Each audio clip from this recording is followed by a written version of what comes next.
one of my biggest fuck it moments was when I made one of the biggest decisions of my life to quit my job, my first entertainment industry job. You know, that's where I learned everything that I know. I had a stupid Rolodex from this job. All the respect, everybody knows, like, yo, Amber, she does this. And I personally was no longer happy in the position that I was in. And, you know, everything that glitters is not gold. So for everybody else, it was like, yo, she's making mad money. She'd be around this person. She had Kanye and Jay-Z concert. Like, you're lit. And me, I'm like, yo, I'm not progressing. And I'm not in this business to look lit to you and really be burnt out. And so I made a decision just to quit my job. And I got on a plane, went to LA, sold everything in my house. Said fuck it to everything in my house, sold it, went to LA, got a new job, and just restructured and started over.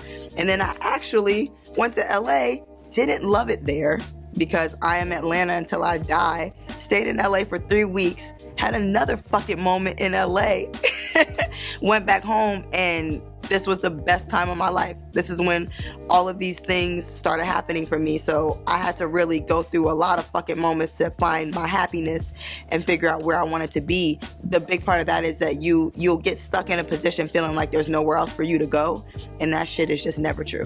Never true. Anytime in this industry, if you feel like, well, you got to stay in a position or a job because you're not going to be able to get another job or you're not going to be able to pay your rent. Like if you're in the entertainment industry, you already know what it is. You're fighting for every check. So you got to believe in yourself and take risks like that. So being able to say fuck it is another key quality that you have to have in the entertainment industry, because that's the only way sometimes to move up and move on.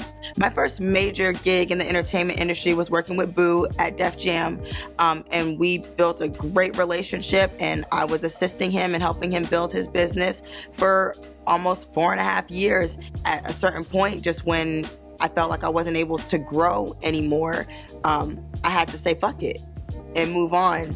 And we still have great relationship because you have to keep your relationships in this business, but you also have to grow, and you can't let yourself or anybody else hold you down. If you don't have relationships in this business, you're not in this business, and that's just what it is. Getting into the entertainment industry, it's all about who you know, and more importantly, it's all about who knows you. That's what really matters. So you can say you know this person, but if you at the door at the club standing outside and they're not like, yo, Amber, yo, get her, you don't really matter as much as you thought you did.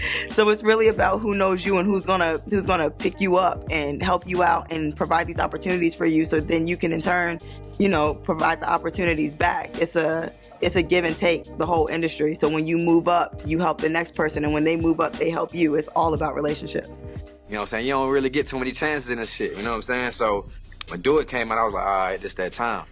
And I got fucked in that whole situation. I was like, man, fuck this shit, you know what I'm saying? I was like, shit, I ain't got nothing left. What the fuck I'm about to do? Go, you know what I'm saying, hit the trap, or, you know what I'm saying, be on some other shit, or we gonna try this shit again. And we tried that shit again. Stand on your word. People got to take you serious, and you got to be good at what you do, because that's what's going to back it up at the end of the day. That's all that matters. Just stay hard, grind. You got to grind like the boys do. They stay in the studio for days.